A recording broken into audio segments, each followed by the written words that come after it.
안녕하세요. 선교가 보인다 시리즈 제2강. 오늘 강의 제목은 선교적 교회입니다. 몇 년 전에 제가 소속된 선교단체인 개척선교회 동원부에서 사역할 때 서울의 한 교회에서 10주 코스의 선교학교를 열었습니다. 선교학교의 강의 주제 중에서 선교적 교회에 대한 강의가 있었는데 그 강의를 제가 하였습니다. 그렇게 총 10주의 선교학교가 끝나고 선교학교에 참석했던 교인들이 담임 목사님에게 찾아갔습니다. 자신들의 교회도 선교적 교회로 체질을 바꿀 것을 제안하였던 것입니다.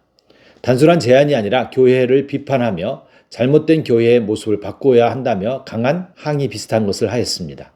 이 제안을 들은 담임 목사님은 적잖게 당황을 하였습니다. 그 후에 부목사님들이 선교적 교회는 성경적 교회가 아니라는 것과 선교적 교회의 부정적인 부분을 연구해서 교인들에게 설명을 하기도 하였다는 소식을 들었습니다. 그 후로 이 교회에서는 GMP 선교학교는 더 이상 개최할 수 없게 되었습니다. 도대체 선교적 교회가 무엇이기에 이처럼 선교적 교회에 대한 강의를 듣고 교회가 한바탕 소용돌이에 빠져야 했을까요? 한국 교회에 선교적 교회라는 이슈가 들어온 지는 그렇게 오래되지 않았습니다. 선교적 교회는 인도 선교사 출신의 영국 선교학자 레슬리 뉴비긴에 의해 시작되었습니다. 뉴비긴은 38년 동안 선교지에서 사역하고 은퇴하여 본국인 영국으로 돌아와서 본 교회의 모습을 보면서 영국이 바로 선교지라는 인식을 갖게 되었습니다. 그때 영국을 비롯한 유럽 교회는 기독교가 하나의 문화의 형태로 겨우 명맥을 유지하고 있었으며 교회는 생동감을 잃어가고 있었습니다. 이 모습을 보면서 뉴비긴은 교회의 본질에 관한 생각과 더불어 깊이 있는 논의를 하게 되었습니다. 그 뉴비긴의 영향을 받은 미국의 선교학자 벤 겔더가 1998년에 선교적 교회라는 책을 출판하면서 이에 대한 논의가 대중화되었습니다. 그리고 2000년대에 들어서서 선교적 교회가 한국 교회에 소개되면서 선교적 교회에 대한 논의와 실행이 활발하게 진행되고 있습니다. 그러면 선교적 교회는 무엇입니까? 선교적 교회에 대한 정의와 이해는 사람마다 다 다릅니다. 선교적 교회에 대한 의견이 다양하게 나타나고 있다는 것입니다. 선교적 교회를 제가 이해한 대로 정의한다면 교회의 본질은 선교라는 것입니다. 본질이 선교라는 것은 선교를 위해 교회가 존재하며 선교가 교회보다 우선되어야 한다는 뜻입니다. 선교는 단순히 교회에서 하는 하나의 활동이 아니라 교회의 본질이며 교회가 존재하는 목적이라는 것입니다. 단순히 교회가 선교를 하고 있다 혹은 선교의 비중이 크다라는 차원이 아니라 선교가 중심이 되어 교회가 움직여야 한다는 것입니다. 이러한 교회에 대한 관점과 이해는 그동안의 전통적 교회가 했던 목양과 성장과 확장을 추구하는 교회와는 많이 다릅니다. 선교적 교회는 교인들이 세상으로 흩어져 삶의 자리에서 복음으로 세상을 변화시키는 역할을 하는 교회를 말합니다. 전통적 교회에서 선교는 교회가 하는 많은 일들 중에 하나입니다. 선교적 교회에서의 선교는 교회의 여러 가지 일 중에 하나의 활동에 불과합니다. 그러나 선교적 교회에서 선교는 교회 전체입니다. 선교는 교회에서 하는 활동의 차원을 초월합니다. 교회에서 하는 여러 가지 활동, 즉 목회, 교육, 구제, 교제, 섬김 등의 모든 활동이 선교를 위해서 필요한 것이며 이러한 활동들은 총체적으로 선교에 초점을 맞추어 가는 활동이 되어야 한다는 것입니다. 선교적 교회에서 성도들은 각자가 서 있는 곳에서 선교사처럼 살아가는 것입니다.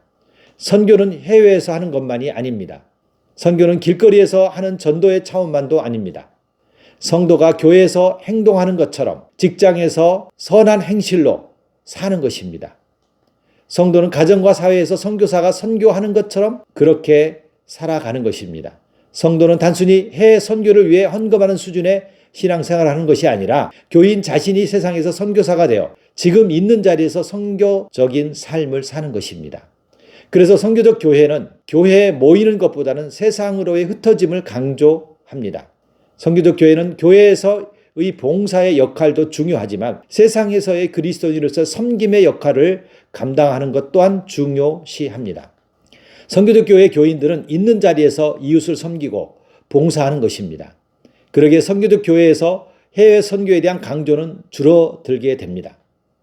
어떤 선교적 교회를 강조하는 사람들은 해외 선교를 선교적 교회의 범주에서 제외시키기도 합니다. 제가 읽었던 30권 이상의 선교적 교회에 대한 책에서 해외 선교를 말하는 책은 한 권도 없었습니다. 자연히 선교적 교회에서 해외 선교는 큰 의미가 없는 것처럼 그렇게 보입니다. 그도 그럴 것이 해외 선교는 선교적 교회가 탄생할 때 선교적 교회를 강조하기 위한 하나의 양념으로 사용되었기 때문입니다. 초창기 선교적 교회를 주창했던 사람들은 선교적 교회는 해외 선교에 참여하는 활동이 아니라 있는 자리에서 선교적 사명을 감당하는 것을 강조했기 때문에 그렇습니다. 그래서인지 선교적 교회를 주장하고 선교적 교회를 추구하는 교회는 해외 선교를 별로 중요시하고 있지 않습니다. 그러나 저는 참된 선교적 교회는 국내에서 하는 모든 선교적 활동들을 포함해서 그것만이 아니라 해외에서 하는 선교적 활동도 포함된다라고 생각합니다. 교회가 국내에서 이웃과 사회를 섬기는 것처럼 해외에서 복음을 전하는 것도 포함되는 것이 진정한 선교적 교회의 모습입니다. 저는 한국 교회가 선교적 교회에서 있는 자리에서 선교와 해외 선교와의 균형을 유지하지 못한 것이 개인적으로 아쉽습니다. 선교적 교회에서 해외 선교를 등한시하는 것이 안타깝다는 거죠. 선교적 교회에서 주장하는 교회의 역할, 즉 있는 자리에서 선교적 사명을 감당해야 한다는 것에는 동의하지만 있는 자리에서 이웃을 섬기는 사명을 강조하다가 해외 선교를 등한시하는 것에는 균형을 잃게 된다라는 것입니다. 교회는 선교가 본질입니다. 선교를 위해 교회가 존재합니다. 선교를 위해 하나님은 이 땅에 교회를 세우셨습니다.